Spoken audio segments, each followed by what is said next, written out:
Ang verse na ito, pero nais ko po na emphasize ito sa ating lahat, lalo na po sa atin na mga anak, kung ano po yung role natin, ano yung responsibility natin sa ating pong mga parents, especially po sa ating nanay.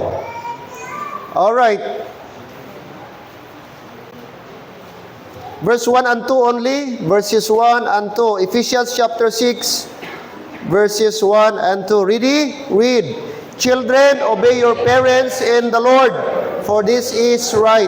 Honor thy father and mother, which is the first commandment with promise. And let's read verse number 3 na lang. That it may be well with thee, and thou mayest live long on the earth. Amen. Tayo po'y mag-pray. Panginoon, Ama, maraming salamat po for this day na nagkaroon po kami ng tribute sa lahat po ng mga mothers po ng aming church, members, non-members, Panginoon, na kung saan aming pong gi-acknowledge ang kanilang contribution sa aming buhay, sa aming pamilya. And thank you, dear God, sa mga mothers po na talagang dedicated sa kanilang pamilya. Despite, Panginoon, na may mga struggles in life, may mga hardships, difficulties na kanila pong na-experience. But salamat po na di po sila nag-give up. Salamat po na nandun po sila, Panginoon, upang kumplituhin, gawin, gampanan ang kanilang tungkulin bilang isang ina. Alam ko po na hindi po joke, hindi po easy, hindi po, Panginoon, madali ang papel ng isang nanay. Napakahirap po. But salamat na may mga nanay kaming ganito. Hindi po mapagkaila, Panginoon, na may mga nanay na hindi din matitino. May mga nanay na pabaya. Mga nanay na irresponsible sa kanilang anak at pamilya. But salamat, milong kaming nanay na ganito. Hindi kami nakarating sa puntong ito kung wala ang aming magulang, lalo na po ang aming nanay. Kaya Lord, this morning sana po ma-realize namin kung gaano kahalaga po ang buhay ng nanay sa amin din pong buhay. Sana wag naming baliwalain ang kanilang sakripisyo sa amin at pagmamahal. Mangusap ka sa amin, Panginoon, sa pamagitan po ng iyong mensahe. Tulungan niyo kami, mahalin, respetuhin, galangin namin aming magulang habang buhay pa po sila at makikita pa namin sila. Ito po'y dalangin ko, Panginoon. Bless you po ang inyong mensahe. In Jesus' name, I pray. Amen. And amen. Be seated at makaupo na po lahat. At hayaan nyo, mga kapatid, alam ko po na gipit tayo sa oras, but I just want to give you a short reminder sa ating lahat po, sa ating po mga magulang. Okay? At kung ikaw ngayon may nanay ka pa, kasama ka, kahit may bata ka na, may apo ka na ngayon, kung ikaw din ay may nanay pa na buhay, kasama ka po dito. Amen? Sabi dito, reminder to love your mother. Pinaalalahanan po tayo bilang anak na meron tayong isang responsibilidad. Bilang isang anak, mahalin, ibigin ang ating pong ina. Sino dito may ina pa? Buhay pa nanay mo, palihog bayaw. Okay, sige. Buhay pa yung nanay mo. 1, 2, 3, siguro sobra 30 o mga 40. Salamat. Praise the Lord. Are you happy na buhay pang nanay mo, Brad? Amen. Okay. Alam niyo po, hindi po lahat mga tao ngayon may nanay pa na buhay. Okay? So, sa mga katulad sa atin, okay, reminder ito lahat sa atin. Now, paano natin ma-express ang ating pagmamahal sa ating magulang, lalo na sa ating nanay? Okay? Paano natin ma-express? Hindi po ako magtagal. Ephesians 1-3, command po niyang Diyos, Brad. Na daw, verse 2, honor thy father. Father lang? And mother. Amen. Atin daw galangin, respetuhin, mahalin ang ating magulang, parents, kasi mother and father. Ano ba? Sapagkat, which is the first commandment with promise. Ang promise dito at ang command na ito ay meron pong kaakibat na pangako. At ano ang promise ni Lord? Sa mga bata na nagmamahal ng kanilang magulang. Okay, verse number 3, that it may be well with thee, sapagkat ito'y mabuti, and thou mayest live long on the earth. Yan ang promise ng Panginoon. Kapag ka ginalang mo, minahal mo, nirespeto mo, ang magulang mo, lalo na ang nanay mo, pangako ng Diyos na, ano daw? Hahaba ang iyong buhay. Pangako ng Diyos, isa sa mga sekreto na hahaba ang buhay mo kung ikaw, anak, may paggalang, may respeto sa magulang. Walang katumbas na pagkain, walang katumbas na vitamins magpapahaba ng buhay. Ang sikreto, respeto at pagmamahal sa magulang. Iyon ang biblical principle. Nais mo, anak, humaba ang buhay mo, tataas ang buhay mo sa mundong ito, galangin mo magulang mo. Kahit pa hindi matino magulang mo, kahit nanay mo may mga failures, kahit nanay mo hindi magandang nanay, but still the Bible says you have to respect and honor your parents. So this morning, mga kapatid, number 1, okay? Verse number 3, that it may be well with thee, and thou mayest live what? Short, long. Live long on the earth. Sino gustong hahaba ang buhay? Amen. Parang kunti lang. O sige, sino gustong iiksi ang buhay? Bayaw. Ayaw yung pahaba ang buhay eh. So, balik na rin natin. O, meron. So go, huwag kang magrespeto para maiksi ang buhay mo. Yan ang solusyon. Okay, dyan pa tayo. Amen. 4 lang po mga kapatid na gawin natin o utos ng Diyos na ma-appreciate natin ating magulang. Okay? So, gawin ko po itong acronym po mga kapatid. Okay? First of all, I want to establish acronym of the word love. Okay. So, yan lang po. 4 lang ating mensahe ngayon. 4 na litra. Love. So, dapat mahalin daw natin ating nanay. Okay, number 1. Okay, letter L is that. L means, look after your mother. Look after your mother. Ibig sabihin, iatipan mo siya. Huwag mong pabayaan. Amen? Huwag mo siyang, bigyan mo siya ng atensyon. Alam niyo po yung mga, lalo na senior ha? Sorry mga kapatid, mga senior, hindi ito to offend. Pero ito yung na-notice ko, ang mga senior, kailangan ng attention, Brad. Attention seeker sila. Kaya, dapat tayo ng mga anak pa, marunong tayong mag-understand sa papel ng mga senior na nanay. Kasi sila, hindi na yan, mga kapatid, normal sa kanila na gusto nila ng atensyon. Ikaw gani na di pa senior, gusto gani ka ng atensyon? Ano pa yung mga senior? Kaya ang mga senior, gasunggod-sunggod na sila. Daway na ginagtawag sa akon ba? Daway gid ko ginpalapitan ba? Daway ginagbisit sa akon ba? Daway ko gistorya ba? Daw ginagi-agian lagi ko. Daway gid tao nakakita sa akon. So normal yan mga kapatid, ganun ang karakter ng mga senior. I don't know, hindi masiguro lahat. Pero personally experience ko, nanay ko, ugangan ko, mama ni Ma'am Vic, namatay yun, mag-96 eh. Nanay ko ngayon, mag-80 na ngayong November. Hindi lang namin matawagan, magsunggod-sunggod. Nay, amay kasabat, nagatawag pa ka mo. Nakaroon lang ka mo kadumdum. Kaya tungkol birthday ko, kaya tungkol Mother's Day, kung ay Mother's Day, di ka mo kadumdum sa akon. I don't know sa inyong experience, pero sa Brad, kaya tayo po ng mga anak, hindi all the time magbigay tayo pera, although maganda kung magpadala tayo ng pera.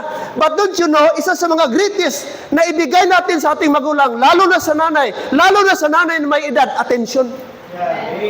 Sila yung mga kapatid, yung pinaka-greatest, pinakamalaking impact sa kanila, yung tatawagan sila, kumustahin sila, at mga kapatid, bisitahan sila. Kaya nga, after sa big event ng ating church anniversary at conference, magpunta ako ng Bukidnon, bisitahin kong nanay ko, mag-spend kami 2 weeks doon, bahala kayo, magalit kayo sa akin. Di bali na magalit kayo sa akin, di lang nanay ko. Kaya kung nanay magalit sa akin, patay ako. Kailangan bisitahan. Pasalamat kayo, malapit lang magulang ninyo. Anytime, pwede niyong kausapin, puntahan. Pero ako nasa Bukidnon, malayo. It takes time para mag-travel. Pero paano kung 2 days lang ako doon? Di magsunggod naman to? Nagkari ka pa? Nagkari ka pa, tulugan mo lang ko, tapos mapuli ka? Kaya dapat 2 weeks. Amen? Kaya mga nanay, look after, mga bata, look after your mother. Sino pa ba? Hindi dapat gobyerno ang mag-asikaso sa kanila, hindi DSWD.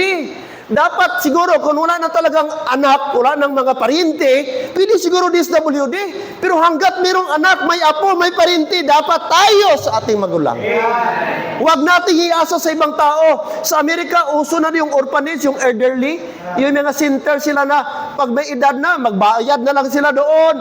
Doon na lang, puntahan nila kung gusto. Doon na lang sa mga elderly center. Merong diri sa, Bari Utso, Home for the Aged.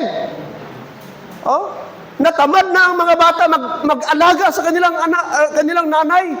Take note, gialagaan ka nung pa. Di ka gilagay sa center hanggang lumaki ka. Gialagaan ka ng nanay mo. Kaya dapat ngayon na anak ka, ikaw din mag-alaga. Dapat di ka matakaan mag-alaga sa nanay mo. Kaya way ka natakaan ang nanay mo sa pag-atipan sa imo. Na ikaw pala hibi ka pa, reklamo ka, palaihi ka pa. Ha? Grabe ka.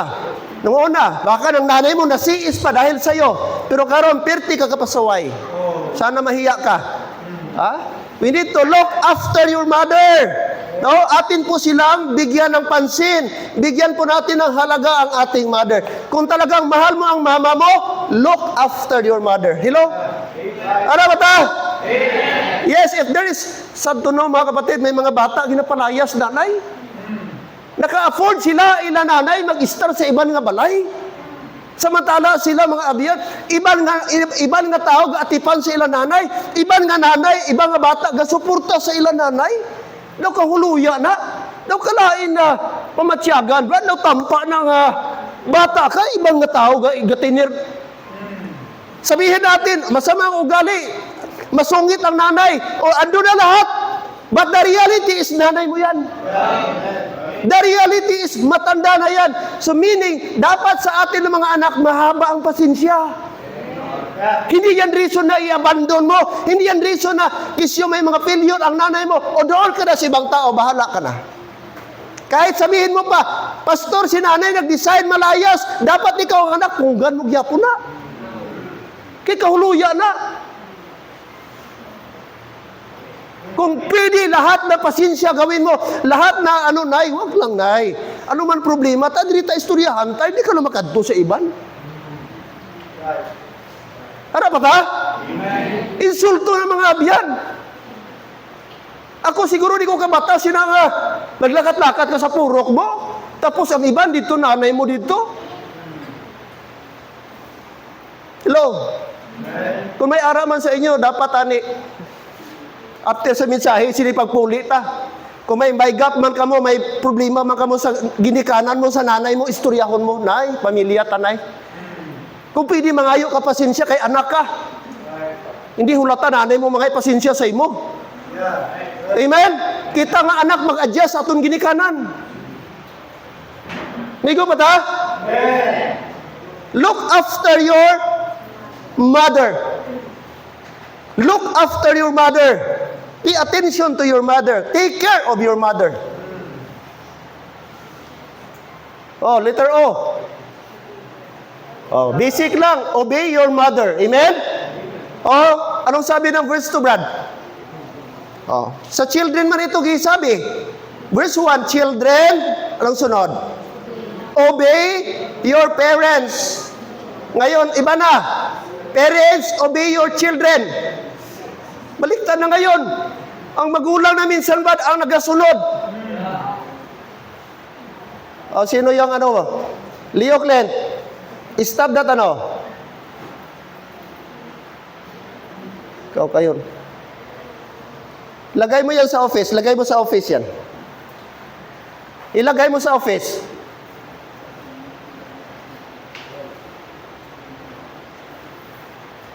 Mag-gadget dito sa loob. Obey your mother. Take note. Hey, listen. In the Lord. That means, kung ang utos ng nanay biblical, ang utos ni nanay na sa Bible, ang utos ni nanay ay tama, wala kang dahilan na mag-disobey.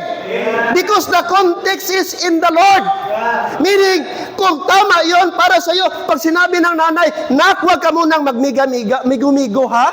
Kay bata ka pa, focus sa eskwela. Dapat i-obey mo yan. Kay tama yan. That is in the Lord. Pag sinabi nanay, huwag kang magbarkada, obey that because that is in the Lord.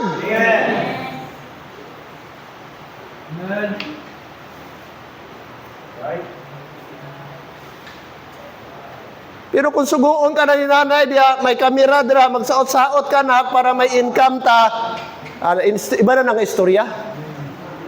You have the right, children, nga mag-disobey. Because that is not in the Lord. Don't you know, may mga nanay man subong nga institutluan ila bata sa insakto, iba ta na ginapahimo. May mga nanay subong mismo ba, jabugaw sila bata. Mga nanay ginakwartahan ila bata. Mga nanay gina-exploit ila mga bata. Kung ikaw po nga bata, matino, i-disobey mo. Kay kabalo ka, hindi na tama. Hindi na legal. But when it is in the Lord, you have to obey, children. Amen? Obey in the Lord. Alright? Oh? Pag hambal na, hindi na magawa, kay dulom na. Mang may group meeting kami, hambala mga classmate mo. Next time na lang. Mag-group meeting, alas 11, alas 12, group meeting para, Brad. Amen? Tama pa ba nga oras na? Ay, kung consider siguro kung alas 9. Pero kung alas 11, mga parents, huwag nyo nang hayaan yung anak nyo. Alas 11, maglabas pa ng bahay. Dapat gani mga parents ngayon. Dapat alas 7, alas 8, andyan na sa bahay. Kami sa amin, Brad, ang aming training bilang mga anak, ang nanay ko pag sirom-sirom na, pag dulom na, ginapunpun na ng mga bata niya, garol call na, o di ini si Nina, di si Ria, ano na mga pangalan ka mga ate ko mo? Ria, Nina, Leticia, mga almanaki mo, ano mga kapatid, ano tawag sila? Di para, ginahanap niya, o saan na? Ay, nandun na nagano pa. Wala pa man cellphone nung una. Pag magabian, ang nanay ko, yung tawag doon ba? Yung lapad na ginaganon nga may sulo, mitsa, ginaganon, ginasugat. Ganon ka concern ang aming nanay. And praise the Lord, sa 4 ka babae, mga kapatid, nag-asawa ang mga kapatid ko na babae, matitino.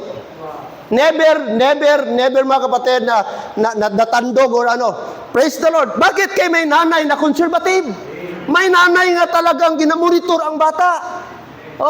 So dapat tayo, mga magulang, di tayo kampante matulog hanggat ang ating mga anak di natin nakikita.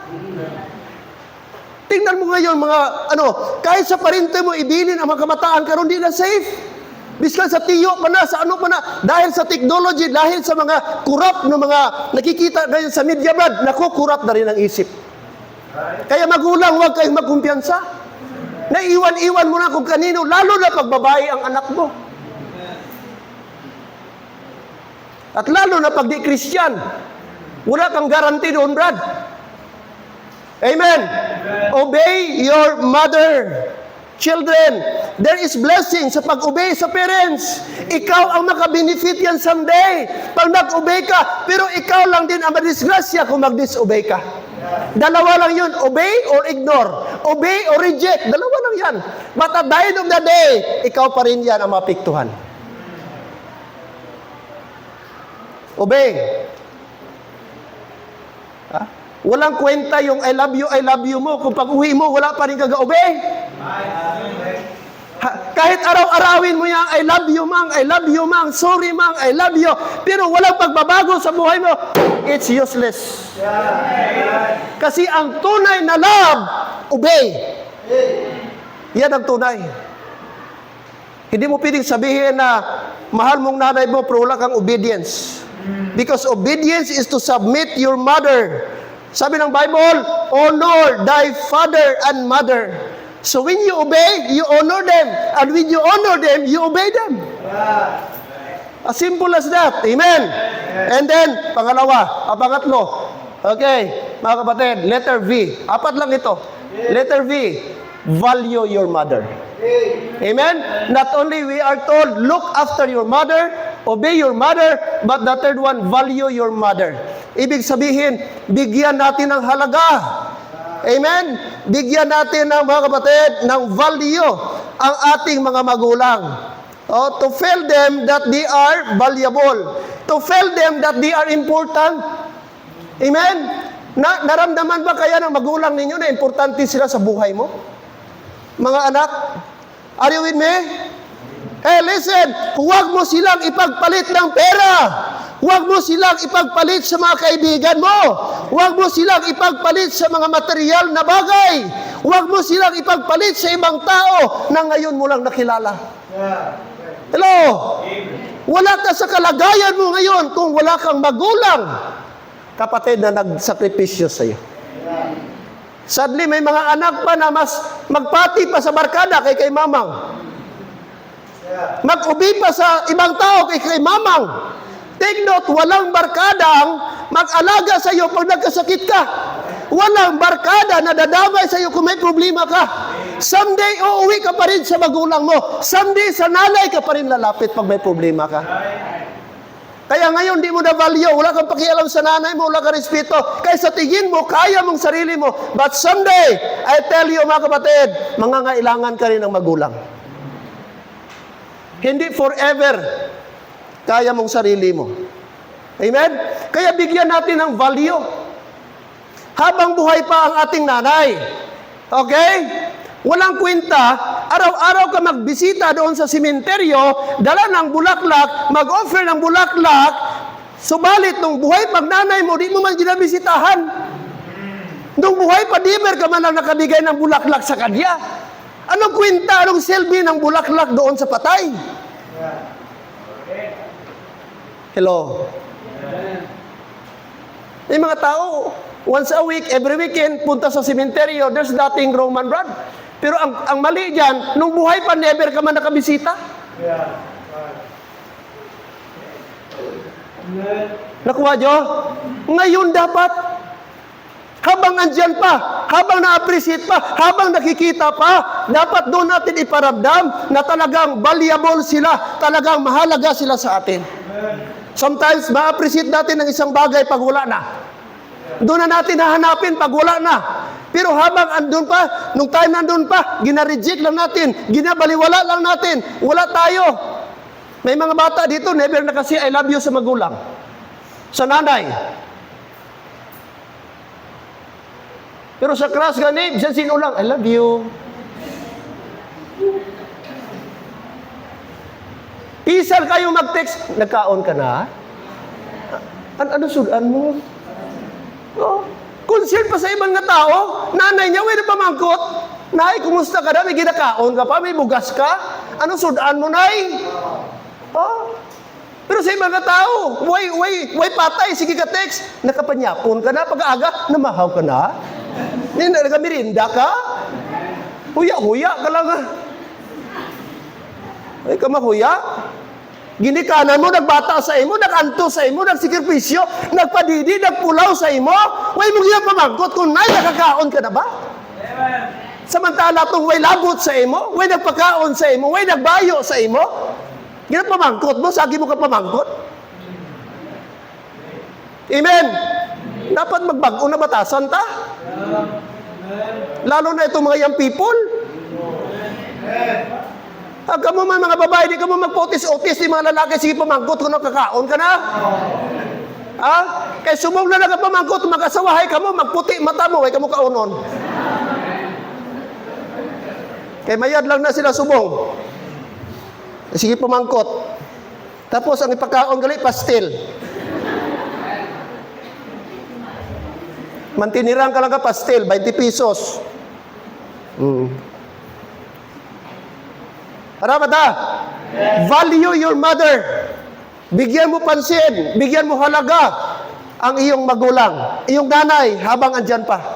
Alam niyo po, walang higit, walang talagang nanay na sagad magmahal, Brad, nanay lang. I tell you, yes, may mga tatay na talagang nagmamahal. Pero hindi mo, Brad, makumpir ang pagmamahal sa isang nanay kaysa tatay. I don't know, sa personal ko experience, mas higit, Brad, mas malalim ang pagmamahal ng isang nanay kaysa tatay. Tataya, pwede na ma-provide kwarta, sulod guwa, importante makakaon, may sudan, may mahatag sa sweldo. Okay na, bastante na kay tatay, kampante na siya. Pero ang nanay, sino ka pulaw pag magsakit? Sino ka dala sa imo? Sino ka pahilot sa imo? Sino ka pulaw sa imo kung gabi? Nanay! Talagsara na mga tatay ka pulaw. Oh, shout out sa mga tatay, pero shout out din sa mga nanay.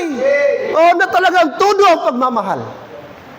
Oh, may mga nanay na ginamo-amo na tulog manok lang. Tanan nga ginapa ano katawag ba? Gi-immunize ko, ipa-immunize ka, gapatubo ka unto. Oh, galupot-lupot ka pa nanay, gatipan sila. Oh, di basta-basta mga biyan. Naintindihan ko na to nahimo na kong parents ba ni Glenn. Di gali hapos. Amo na karon sika-sikaon mo nanay mo. Karon kay ibol ka na, karon may degree ka na, karon kay kaya mo na, ikasarang ka na, nanay mo baliwalaon mo, mahuya ka. Someday anihon mo nang ginahimo mo. Kasi sa Bible, ano ginatanong mo, anihon mo man. Kung nanay mo karon, way mo ginatagaan balyo, hindi ka matingala kung nagtigulang ka.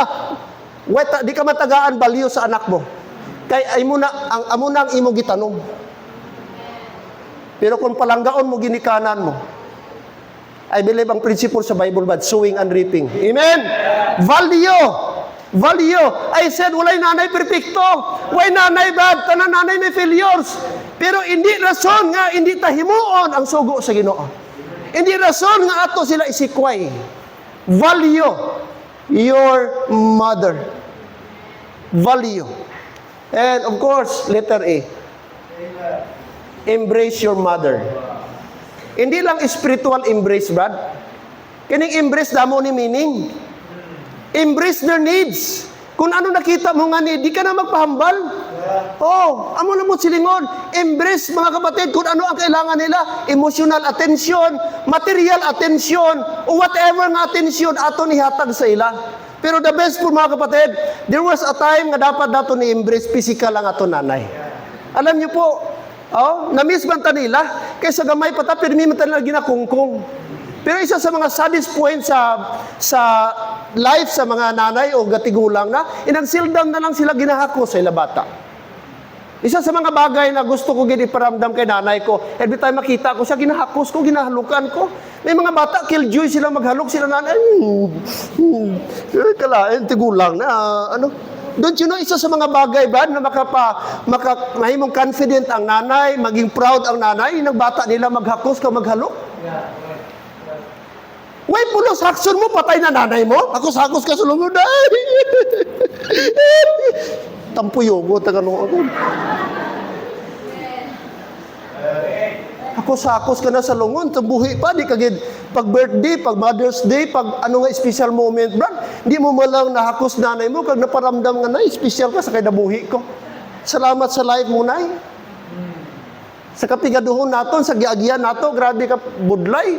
Pero salamat nay, di ka nagbiya, way ka nagtalaw, way ka nag-back out nay. Sa pihak sa grabe giagian ta nga daw, imaginon ko daw, grabe ka imposible, pero salamat gid nay. Nanay ko, tatay ko mga kapatid, 20 plus years na paralyzed. Kay tatay ko, kanang gapang, tinsmith ba? Kapamanday ka sa salon. Daro, binangon, wasay, basta mga, itong galagmay pa kami, itong sipit, pula-pula pa. Grabe ka, lampos, mga maso pa, imo nga, arataran. Amo na, gadako kami dira. Oh, sinsil pa ka pangtabas, may karoon may mga sander na, santula. Oh, ginabaga na, butang uling, tapos kami itong blower nga esmeril. Amo nga, puli-puli kami. Amo na, galaway-laway kami sa amon pa kaysa, hinampag sila kami, tanatuga. Ambo, itong kabalo ka esmeril, ganang bato bra na. Tapos himuan niya tutong daw ilisi. Ambo itong mag-blower dito. Oh, amo na naman. Di tatay ko kaysa, pagkuha niya dito sa Karabaw, naulanan. Bilog adlaw nga kuan. Grabe nga pamukpok man, init. Pagkuha niya sa Karabaw namon, naulanan. Paralyzed half body for more than 20 years. Di ka bangon tatay ko. Dira lang tanan, maihi, batai. Dira lang. Salamat nanay ko, way niya gibiyaan. Di physical therapy, isa ka lata nga biskuit ro sa ribisko, butangan niya na asin, butangan niya mga alimuhon tanan, mga luya kag iyang bukbukon. Oh, tapos butangan ka mga gas. Oh, sige banyos. Kadto sa Cagayan, humol ka dagat dito sa Baras. Salamat isa ka adlaw nakalakat tatay ko. Hindi man physically diretso dayon, pero salamat may nanay, may asawa brad nagatipan. Hindi tanan asawa karon ba kung magbalatian ba na magpabilin. May mga asawa subong nga pag Di ka na mapusla niya, biyaan ka. May mga asawa sumo nga, kung di ka nakahatang sweldo, biyaan ka. Talagsa ka na lang kakita sa mga bahan, asawa karon mga sinsiro. Kay may mga asawa, brad, ng mga mukhang piraman. Oh, ang ilaluho. Pag di na ma-provide ilaluho, sorry ka. Pero shout out sa mga nanay nga talagang tutuod ang pagmamahal. Nga till death do us part gid. No? Kanang yung mga kabiyanan, pila kami. Pulo kami kabilog. Oh brad, ang nanay ko nahulugan ka isa. Napatay utod ko duha. 7 kami nga buhi. Imagine mo na brad. Damo kami nga mga kabataan, sunod-sunod halos danay ko kami kada tuig nga bata. Oo. Amo na, budlay pangabuhi. Pero salamat mga abiyan. Kay may nanay nga sincero. Amen. Praise the Lord. Kaya dapat ang nanay, ano naton? Embrace your mother. Why mga kapatid? What are the things we need to consider about your mother? Number 1, the risk she experienced. Amen? Alam, di mo kabalo? May magugi balita, subobrad. Nagbata, tapos ang doktor napabayaan, nautod ang bata. Nautod ang liog sa pagbata. Napatay ang bata, napatay ang nanay. Amo na kadelikado ang pagbata, hindi basta-basta nga masiling ka nga, ital-ital ang kabuhi sila sometimes sa gidikanan, sa isa kananay. Lalo na mga first-timer. Nga pagbata, di pakabalo, magapangapa pa, way pagaayo, kaluoy. Kaluoy. Amo na kayo, kamo nga mga bata, way kamo kabalo kung ano giagyan sa ginikanan nyo bago kamo naging bata. Bago kamo naging tao. Emotional, psychological, ang pain, ang struggle, experience na sa kananay. Kaya tani, amo na aton nanay, aton i-realize ano ang papel ka nanay. Hindi basta-basta ang nanay, may risgo nga ginagyan. Kaya dapat lang naton sila i-embrace. The role she exercise, hindi basta-basta ang papel. Ang nanay, why day off, why holiday, why dumulpi, why 13th month na, 24/7 nag-aumbra. Why pa honorarium na.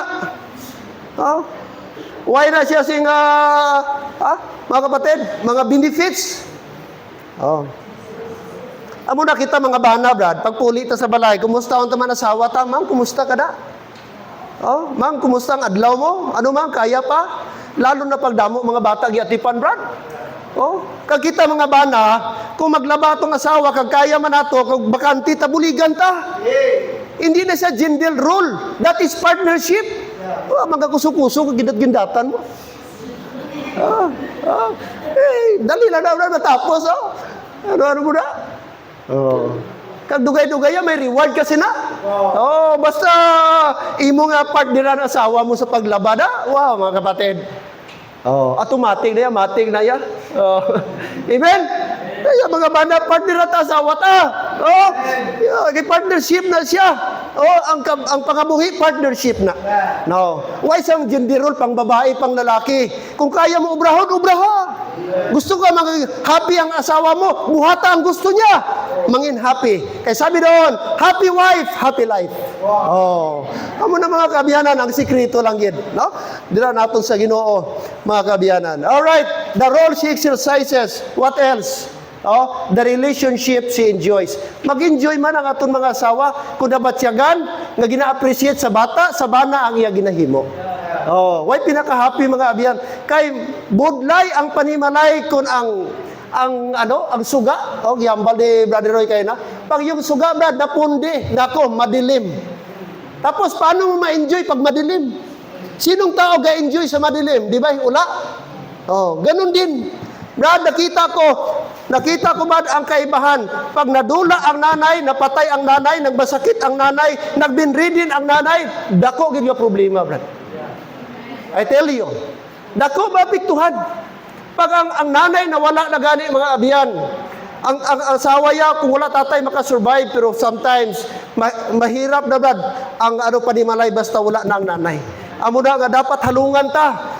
Aton nga proteksyonan, aton nga suportahan ang mga nanay naton. Amen? The relationship she enjoy.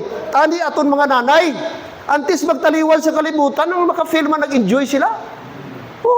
Mga nanay, kung kaya nyo man, o ipa-treat yung nanay nyo.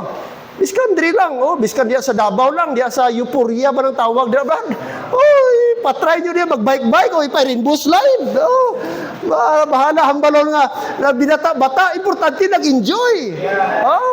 Ipa-zipline tayo ng lula na ito, ipa-zipline na ito. Charo na.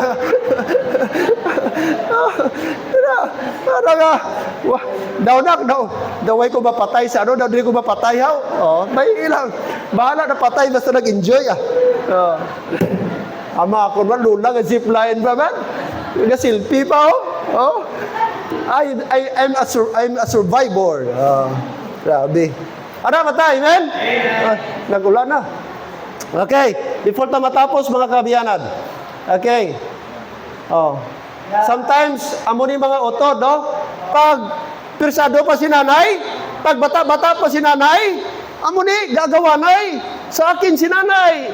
Hambal mo itong isa. Sa akin si nanay. Ay, hindi sa akin si nanay. Lalo na pag may pensyon si nanay. Ay, dito sa akin si nanay.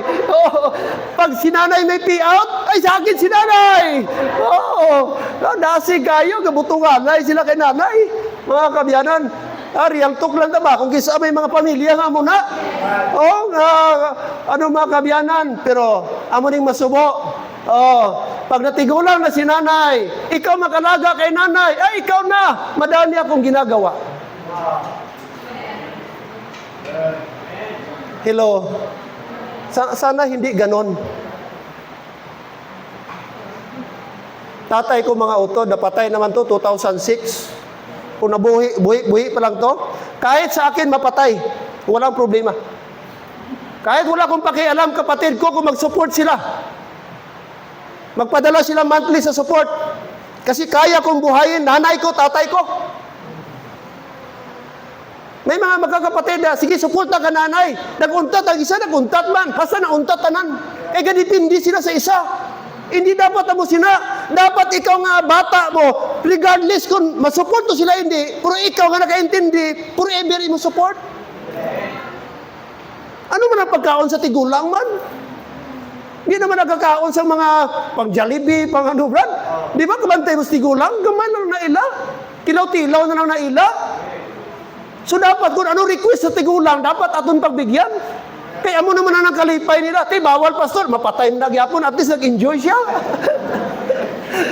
Kaysa punggan mo na siya. Di ba? At least kung nagtaliwan man, salamat, nag-testing. Nagatilaw, man ako. Ito ginahandom ko.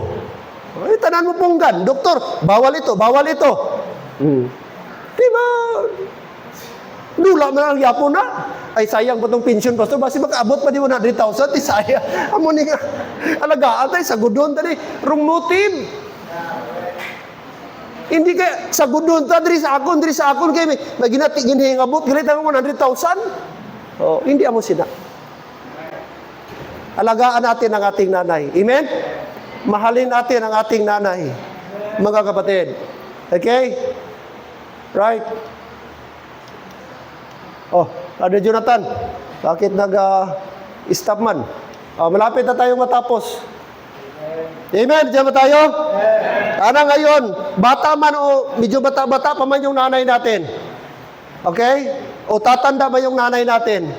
Dapat natin silang alagaan. Okay? Sabi pa dito, isang ina, kayang alagaan ang 10 anak. Pero minsan sa 10 anak, hindi kayang alagaan ang isang ina. May mga ganon. Believe ka sa nanay ba? I-compare mo ba? Biskan ano kadamo sa bata, kaya niya. Hindi kuya, hindi ko na ipa-adapt.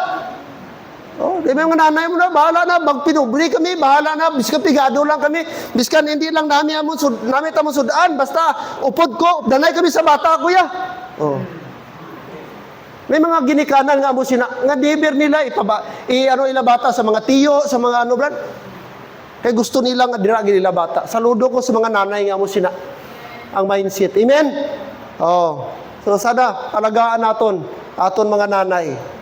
Sanluya na sila, ano man itsura nila, way na unto, bisan sa point nga aton na sila hungitan. It's a privilege mga kapatid, makaserve sa aton ginikanan. It's a privilege po. Mother, you who give money, give much. You who give time, give more. And you who give of yourself, give all. Oh? So, ang kwarta, wala na, Brad. Ang pinaka-the-best yun, ang atong sarili. Ang time, sometimes, Brad, limited lang. Pero kung imong sarili, imo ihatag. May pinaka-the-best. Okay? The godly reasons why we need to love our mother. I will close with this. Nga aton palanggaon aton nanay. Ano ang reason? Mga kapatid. Okay, number one, it is right because it is scriptural. Yeah. Amen? Children, obey your parents in the Lord. Yeah. That is biblical. That is from the Bible. Yeah. That is instruction from the Word of God. Hindi yan instruction ni pastor o ibang tao. That is from the Word of God. From the Bible. And since it is the Bible, we need to obey. Amen? Why we need to love? It is right because it is scriptural. Hindi na tradisyon. It is from the Bible. That's why if you disobey God. Amen? So, kailangan natin, bakit tayo nagmamahal ng magulang? Sapagkat sinabi po ng salita ng Diyos. Okay, number two, not only that, it is reasonable because of her sacrifices.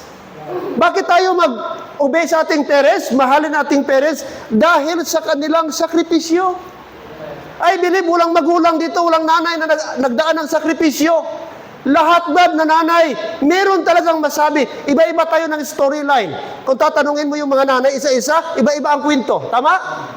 Pero the bottom line is, nagsakripisyo sila para sa atin. Amen. It is reasonable. And lastly, mga kapatid, it is rewarding because it has a special promise. Like I said kanina, verse number 3, Brad, sabi na Ephesians chapter 6, verse number 3, okay? Honor thy father and mother, which is the first commandment with promise, that it may be well with thee, and thou mayest live long on the earth. Amen? Gusto mong humaba ang buhay? Honor your parents. Gusto mong humaba ang buhay mo, mga kapatid? Respect your mother and love your mother. Amen? Walang ibang sikrito, hindi pansit, mga kapatid. Ang pampahaba ng buhay, it is respect. Amen? It is respect. Napakasarap maramdaman ng magulang natin na sila po pinapalagahan, nirerespeto natin sila. Now take note, hindi man yan nakaroon ng degree ang nanay mo. Wala mang bachelor's degree, wala man yung college degree, o whatever degree. But remember, sila yung authority gilagay ni Lord para sa atin. Sila yung authority, sila yung payong, sila yung shield naton, mga kaabyanan.